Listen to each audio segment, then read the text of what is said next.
Today we're going to get into the identity of the sons of Noah, who they are and where they might be. We're going to start with Japheth.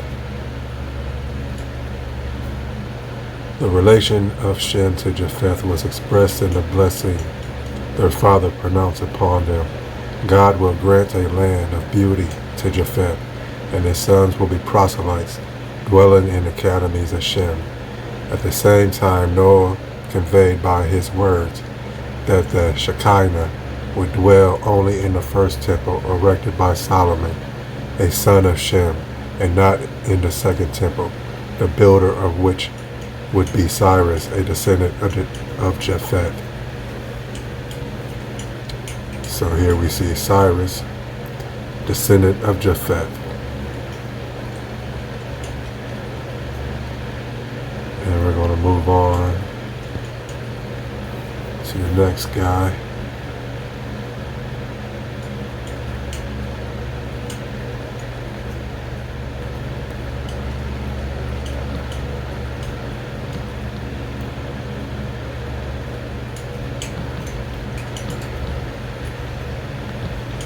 Sennacherib.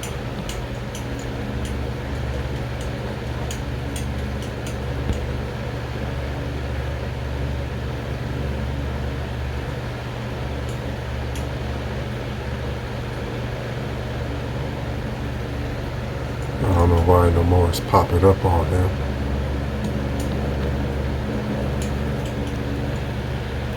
I'll take care of that real quick. That's too much.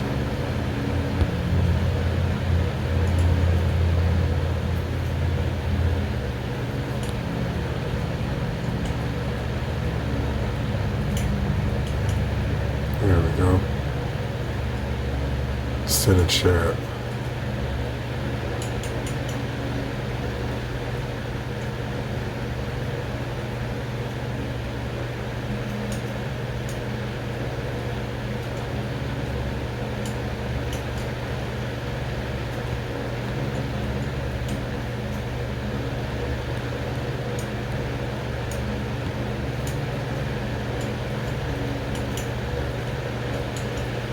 Right here. By failing in gratitude, Hezekiah lost a great opportunity. The divine plan had been to make Hezekiah the Messiah, and Sennacherib was to be God and Magog. Right here it says God. That's a little misprint.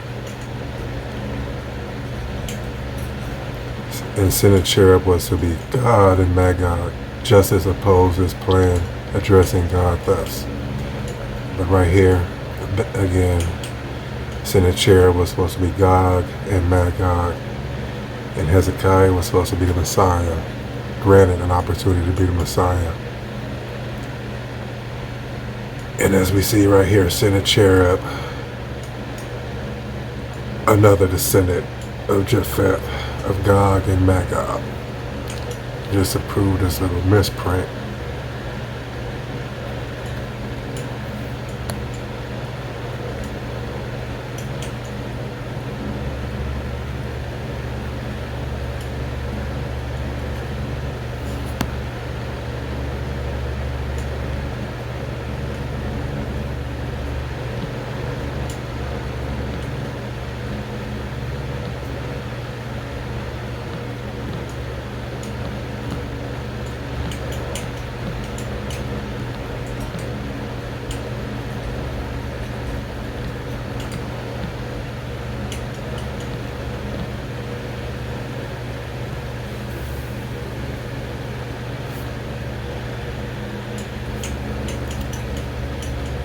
Yep, misprint. By failing in gratitude, Hezekiah lost great opportunity. The divine plan had been to make Hezekiah the Messiah, and Sennacherib was to be Gog and Magog.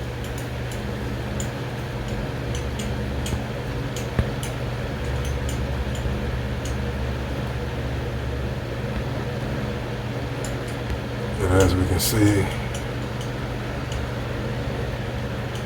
all these are just Persians.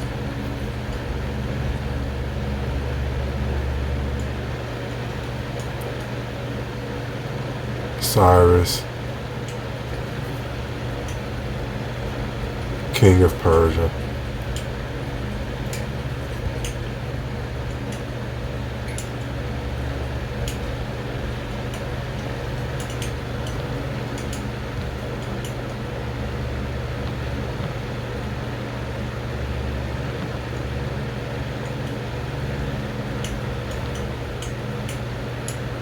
Xerxes, another Persian king.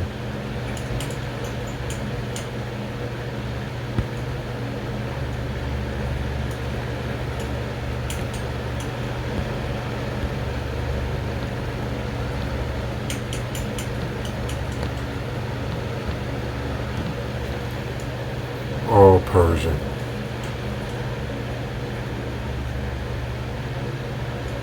Daniel under the Persian kings.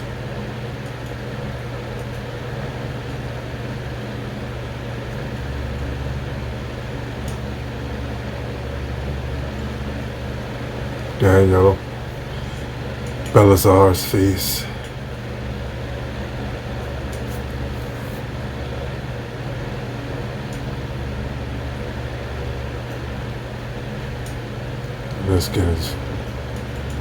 Let's dig into a little more of these Persians.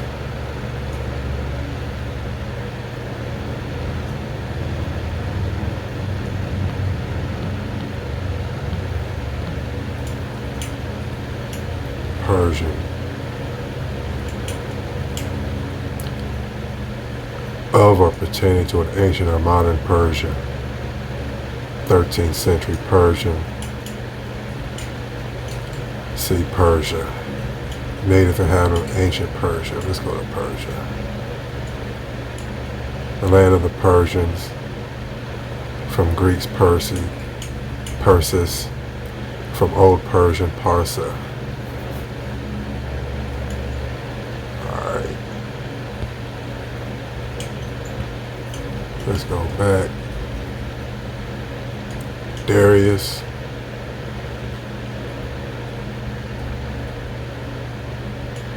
Xerxes, Artaxerxes, Esther, under the Persians.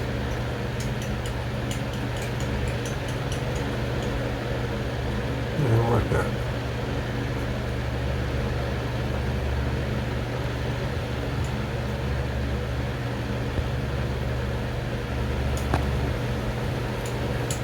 What's going on here?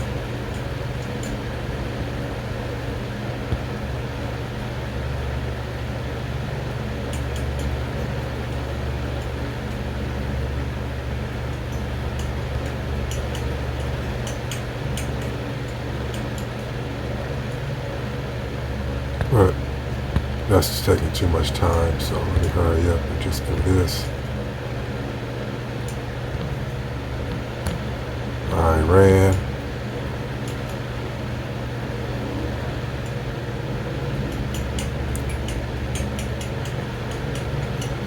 Country name from Persian, Iran, Middle Persian, Iran, land of the Iranians, given plural, and Iranian from Old Iranian, Ara, area,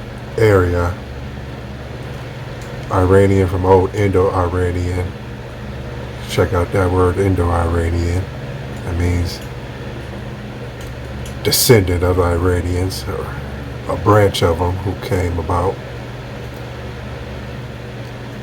Self-designation perhaps meaning compatriot, see Aryan. Term classically, historically, from Latin Arrhenius, Arrhenia, from Greek area. Names applied in classical times to the eastern part of ancient Persia, and it is inhabitants ancient Persian used the name in reference to themselves, Old Persian area, hence Iran. Ultimately from Sanskrit area, compatriot in later language, noble of good family. Caucasian Japhetic.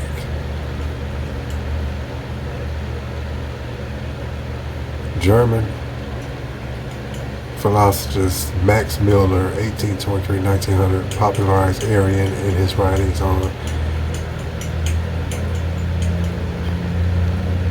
comparative linguistics, recommending it as a name replacing Indo-European, Indo-Germanic, Caucasian, Japhetic for the group of related inflected languages connected with these people, mostly found in Europe, but also including Sanskrit and Persian. The spelling Aryan was used in a sense from 1839 and more philologically correct, but it caused confusion with Aryan, the term in eschatological history.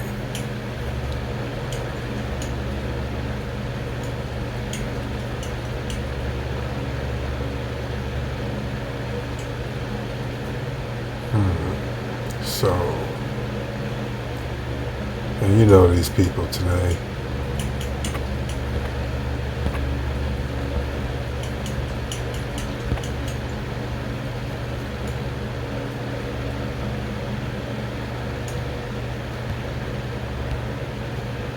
And we know these people today as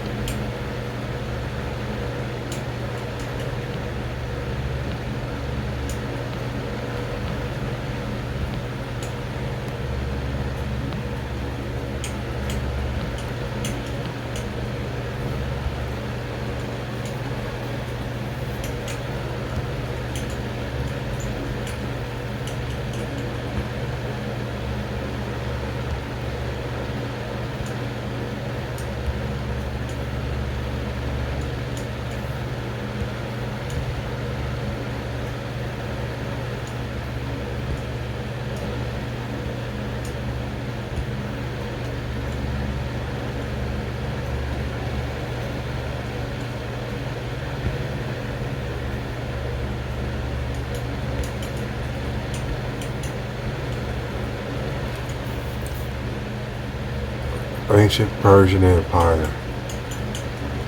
Like it says, Japhet should dwell in the tents of Shem. From the India damn near, all the way to Libya.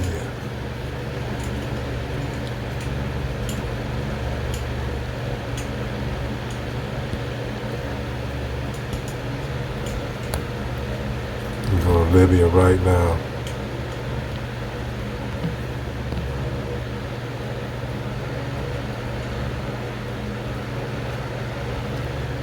See who's occupying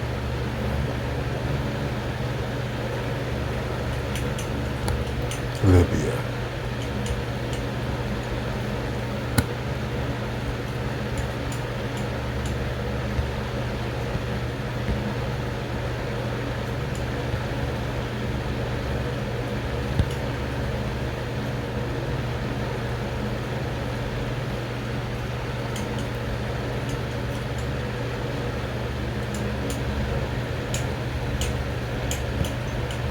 Yep, here's the Persians.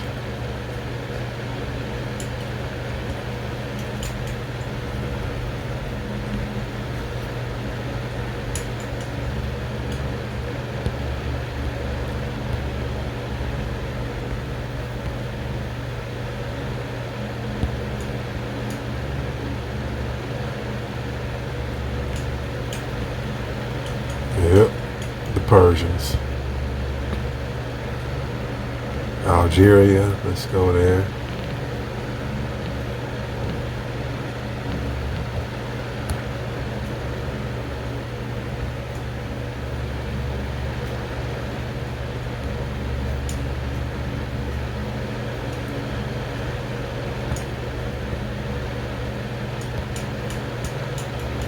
Oh, the Persians.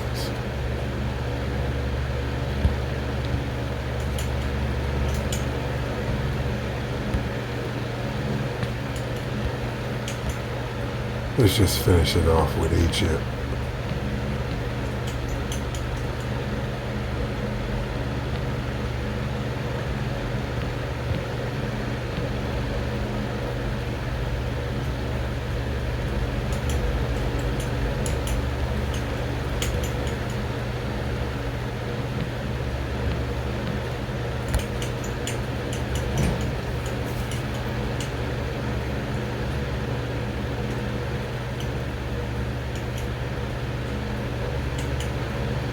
Now a mixture of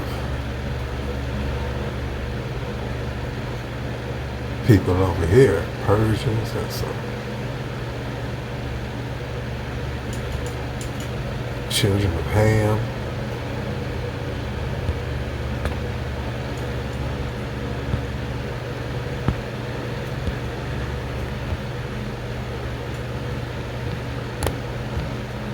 Iran people.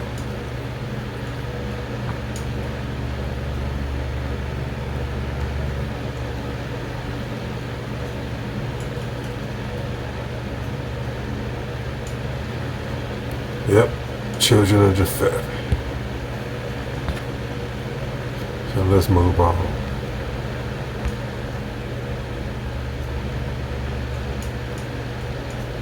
Let's get to the children of Ham.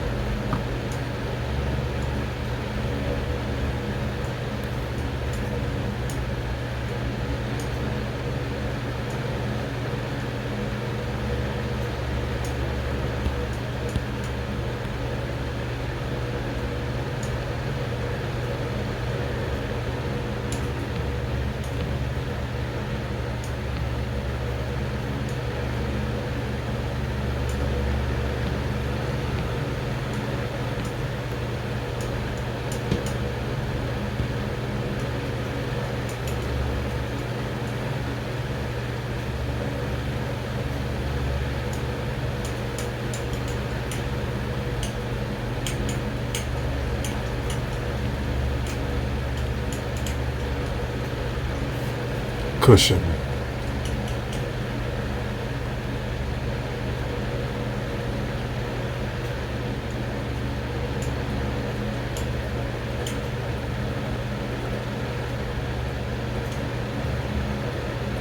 Start right here. The same good fortune did not mark Othniel's reign throughout for 8 years. Israel suffered oppression at the hands of a Cushan, the evildoer whose former days had threatened to destroy the patriarch Jacob. As he was now endeavoring to destroy the descendants of Jacob, for Cushan is only another name for Laban. Yep, Laban.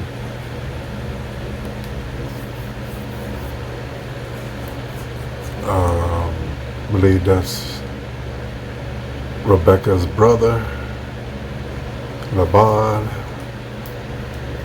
who Isaac married,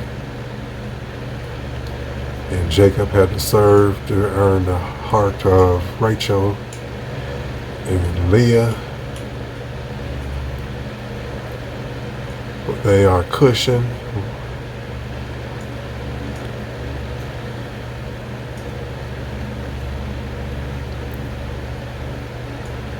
Balaam later again in the time of Othniel's under the king Cushan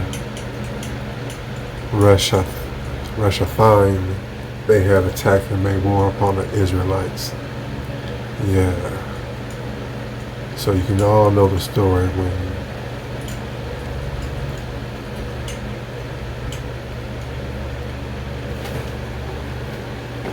they sent out, when Abraham sent Eleazar to, well, let's just say King Og, when he was under the slave ship of Abraham for servitude. When they sent him to find Rebecca, he found them near the wells, gathering water, such as Cushan, Cush. You can still see that today. Sudan women gathering the water. And just like when Jacob saw Rachel out here,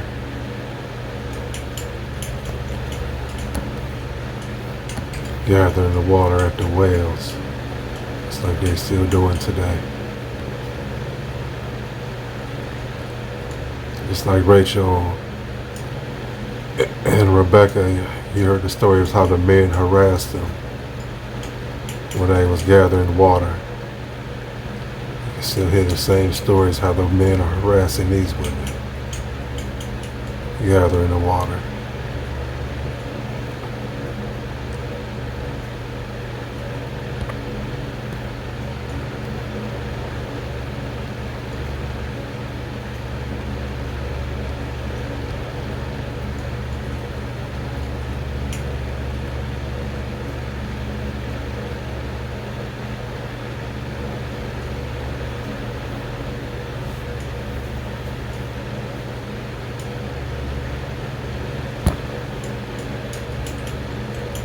Yep. Laban was Cushing, meaning Rachel, Leah, Bilhah, and I can't remember the other wife's name of Jacob's right now. They was all Cushite women.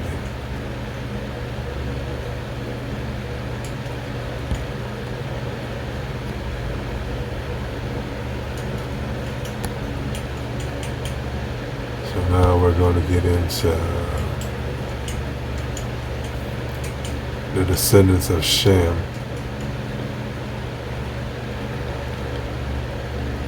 The best I can start with is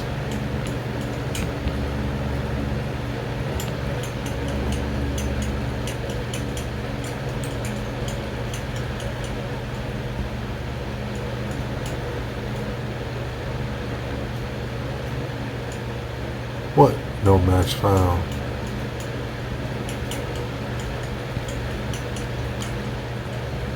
We're just gonna bypass that.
Man, where'd it go? Let me pause it real quick. Okay, I got it now. So, dealing with the tribes of Shem. So we're going to get into mainly, first off, Israel. The ones that I have knowledge of right now, and that's plainly written out from writings and that I have read. So I'm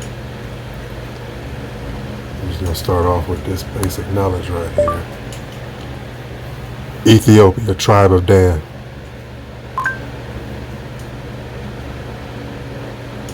Oh, you're supposed to talk, girl. Tribe of Dan, Ethiopia. According to Wikipedia, Ethiopian Jews, also known as Beta Israel, claim descent from the tribe of Dan, whose members migrated south along with members of the tribes of Gad, Asher, and Naphtali, into the kingdom of Cush, now Ethiopia and Sudan, during the destruction of the first temple. They got this as facts.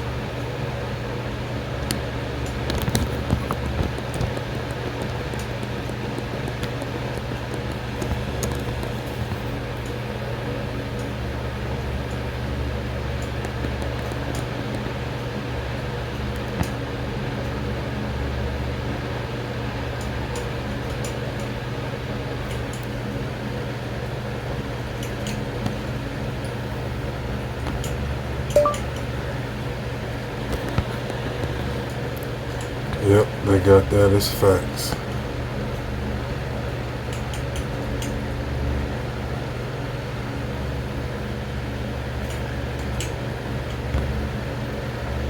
Here you can see your brothers here. tribe of Dan.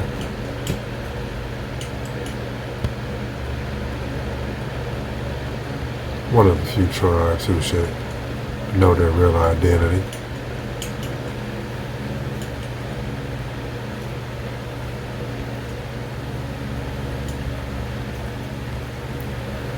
And how they arrived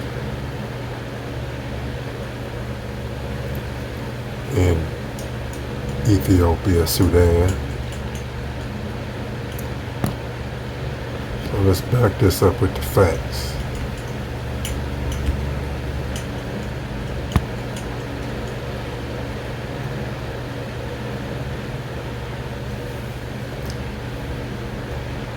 King Jeroboam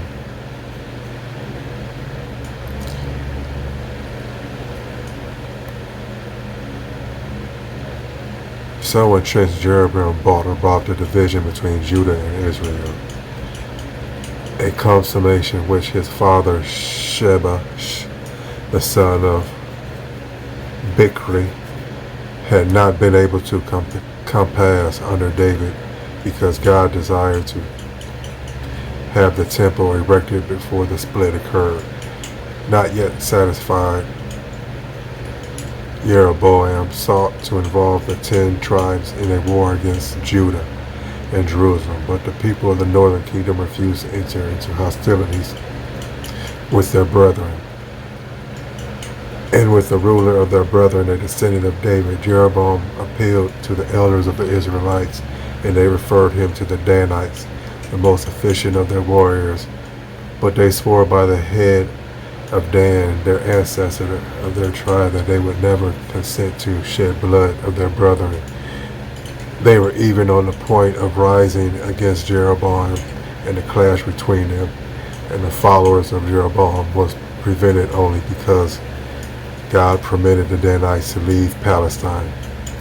The first plan was to journey to Egypt and take possession of the land. They gave it up, and when their princess reminded them of the biblical prohibition against dwelling in Egypt, likewise they were restrained from attacking the Edomites, Anamites, and Moabites, for the Torah commands considerate treatment of them. Finally, they decided to go to Egypt, but not to stay there, only to pass through to Ethiopia. The Egyptians were in great terror of the Danites, and their hardest words occupied the roads traveled by them. Arrived in Ethiopia, the Danites slew a part of the population and exacted tributes from the rest. The departure of the Danites relieved Judah from the apprehended invasion of Jeroboam. But danger arose from another quarter. Shishak, the ruler of Egypt, was the father-in-law of Solomon, came to Jerusalem and demanded his daughter's jointure. He carried off the throne of Solomon and also treasures which the Israelites had taken from the Egyptians at the time of Exodus. So the Egyptian money was returned to its source. And this was the split of the kingdoms in Israel with King Jeroboam. When Judah dwelled in the upper part in the 10 tribes, well, 9 tribes, because Dan bounced, said, "Are we out of here?" And that's how you get Judaism from this, which they say, even though they've been practicing the same laws from the Torah.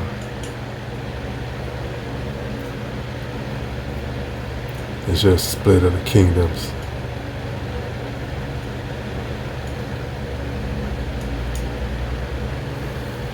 And then we can go here, back to the good book.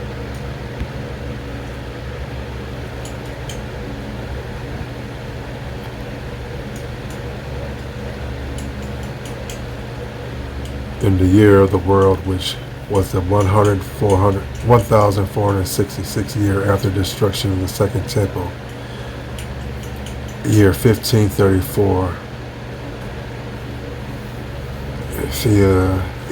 If you do the math on that, it'll come up to 68. So According to this, the destruction of the Second Temple was 68 AD, I guess. There came a man, a Jew, out of a foreign country who was called Rabbi David, the Reubenite. When he arrived in Rome, he spoke with Pope Clement VII and found favor in his sight. And he, the rabbi, said the general commander-in-chief to the king of Israel, he was short in stature and black like a Moor, about 45 years of age. The same rabbi went to the king of Portugal and spake with him. He took interpreters along with him because he could speak no English but the Hebrew and Arabic, and informed the king that the Israelite kings who governed the people of Khalat Kabar over the river Gassan had sent him to tell him if he would please to assist them and give their enemies and furnish them with cannon, that they should thereby enable to conquer. And the king promised them that he would and do it. So here we have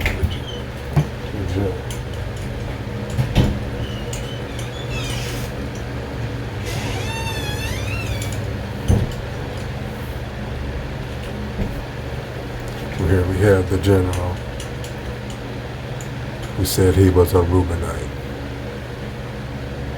Rabbi David, the Reubenite. General to the king of Israel. Across from the Goshan River in India.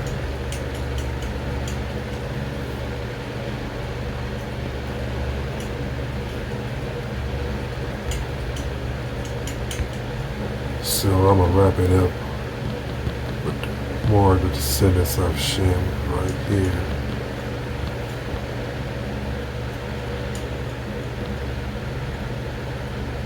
Homeboy.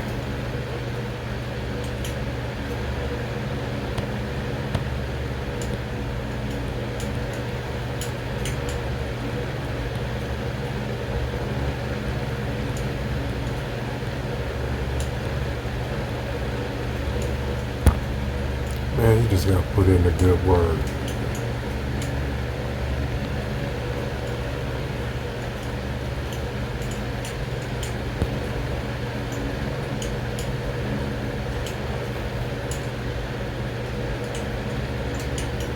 Well, before I get into more Shem, you can see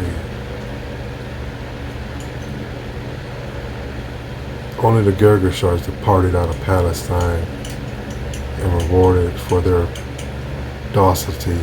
God gave them Africa as an inheritance.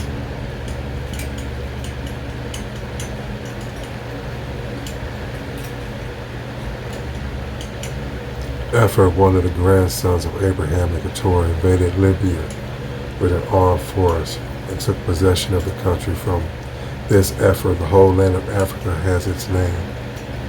Aram is also a country made inhabited by his kinsmen of Abraham in his old age. So let's get into more with Epher real quick.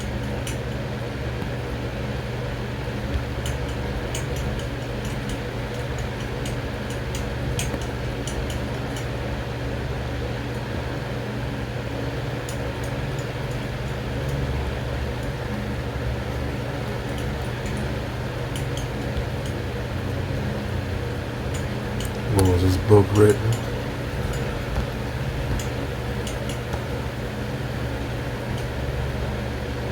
(1880). Prince Michael's Kingdom in View of Epics of Creation, Bible History.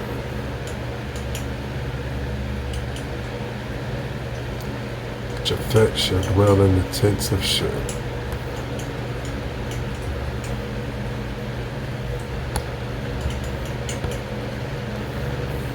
How you want to act up.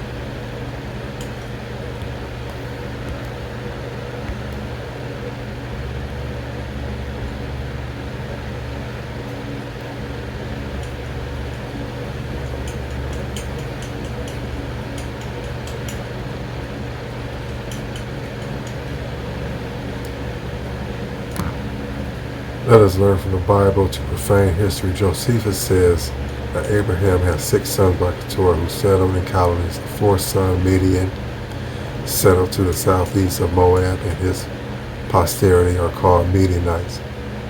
From the sixth or youngest son, Shua, who was called Soram by Malchus, the historian of the Jews, is the land of Assyria. Denominated the other sons to possession of Arabia, happy as far as the north end of the sea. Josephus says further that Ophrah, the second son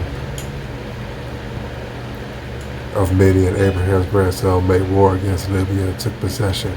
His grandson called it from its name Africa. In confirmation of this, he quotes Alexander Polyster, the historian. He will also quote Cleodemus, the prophet, who was also Malchus. He says that 2 sons of Abraham by Keturah,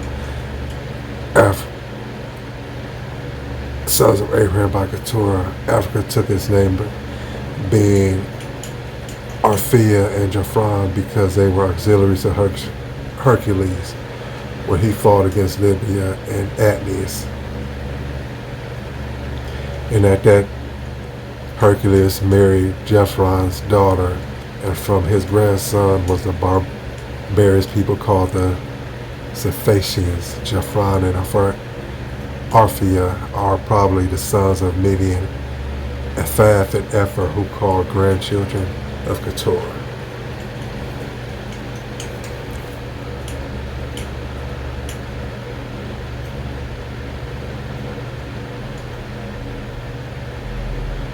But before we leave out with that,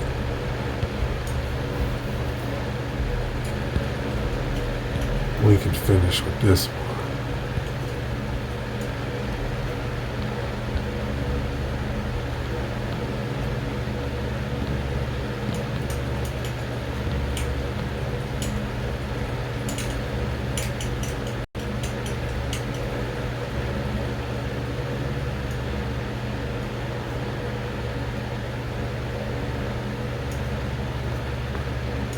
No, not that one.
Wait a minute.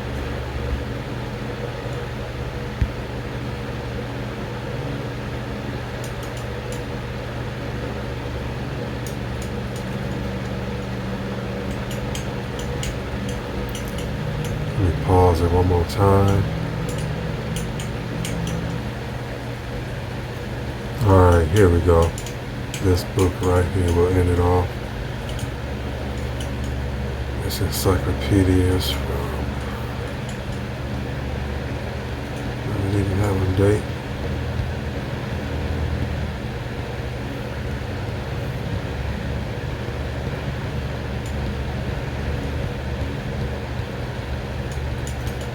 I have no idea, so back to it. Phalasha, people of Abyssinia of Jewish origin, described by Mr. Bruce, who was a great painstaker acquaint himself with the history of cultivating the friendship of the most learned persons among them he could meet with. According to the accounts received from them, the Philashas are descendants of those Jews who came from Palestine into Ethiopia as attendants of Menachus, the son of the Queen Sheba or Saba by Solomon. They agree in the relation given by the Abyssinians of the princes that which were mentioned under the article Ethiopia, but deny the posterity of those who came with Menelik ever embraced the Christian religion as the Abyssinians say they did. They say that they declined of the Jewish commerce when the ports of the Red Sea fell into the hands of other nations, and no intercourse took place between them and Jerusalem. The Jewish inhabitants quitted the sea coast and retired into the province of Dumbia. While they remained in the cities of the Red Sea, they exercised the trades of brick and tile, making pottery, thatching houses, and etc. And after leaving the sea coast, they chose the country of Dumbia on account of the plenty of materials it afforded for exercising the trades. They processed that here. They carried the art of pottery to a great degree of perfection, multiplied exceeding. They became numerous and powerful about the time that the Abyssinians were converted to Christianity, as this was accounted by them in a policy from the true religion. They now separated themselves from the Abyssinians and declared one Phineas of the line of Solomon their king. Thus they say they still have a piece of the house of Judah, for their sovereign through their assertion is treated with contempt, and a nickname bestowed on the Philashas family by the other Abyssinians. About the year 960, the queen of this people, after extirpating the Abyssinian prince on the rock Damo, assumed the sovereignty of the whole empire, which they retained for some time, as is related under article Ethiopia. But the power being by decree reduces, they were obliged to take up their residence among the rugged mountains of Salmon, one of which they chose for the capital, and which has ever since been called the Jew Rock. About the year 1600, they were almost entirely ruined by an overthrow of the Abyssinians, in which their king and queen were slain, since which they have been in subjection to the emperors of that country, but are still governed by their own princes.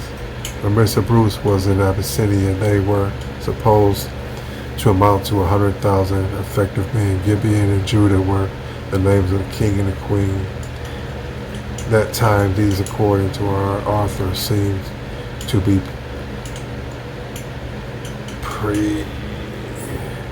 preserved to others for the royal family. The language of this people is very different from the Hebrews of Samaritan or any other which the Jews ever spoke in their own country on being integrated.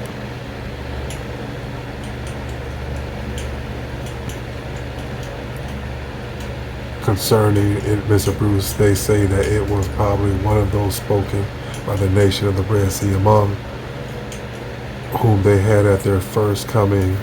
They arrived at Abyssinia speaking Hebrew, and with the adventure of having books in their language, but had now forgotten, which indeed is not to be wondered, as they had lost their Hebrew books and were entirely ignorant of the art of writing at the time of their leaving Jerusalem. They were in possession both of Hebrew and the Samaritan copies of the law, for which their fleet was destroyed in the time of Rehoboam, and no farther communications with Jerusalem took place. They were obliged to use translations of the scriptures of those copies which were in possession of the shepherds, who they say were all Jews before the time of Solomon. On being asked, however, where the shepherds got their copies, and being told that notwithstanding the invasion of Egypt, Nebuchadnezzar, there was still communication with Jerusalem by means of the Ishmaelite Arabs through Arabia, they frankly acknowledged that they could not tell, neither they had any mention of their histories of their own or any other country. All that they believed was this case being derived from the tradition of their histories in any existed having been destroyed by the famous Moorish captain Grangé, of whom an account is given under the article of Ethiopia. They say that the first book of scripture ever received was that of Enoch, and they placed that of Job immediately after it, supposing the patriarch to have soon after the flood. They have no copy of the Old Testament in the Phoenician language, what they make use being in that of Ge'ez. This is told to them by the Abyssinian Christian, who are the only scribes in the country. No difference takes place about corruptions of the text, nor do the Philosophers know anything of the Jewish Talmud, Targum, or Kabbalah. Yep, and that should be about it. Hope that helps out with the few identities of these people. Sorry for the inconvenience. Well, I'm out.